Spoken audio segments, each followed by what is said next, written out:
Hello, welcome. This is Michigan, and we're in the middle of a blizzard, and I'm outside.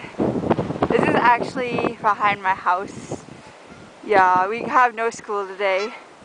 We have like 3 feet of snow, and it's like all blowing everywhere, and it's really quite cold. It's so cold out here though, but it's so worth it coming out here and documenting this storm. It started yesterday at 2 o'clock, and it hasn't let up since.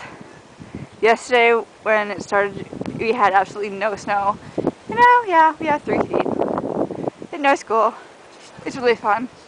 I'm really happy.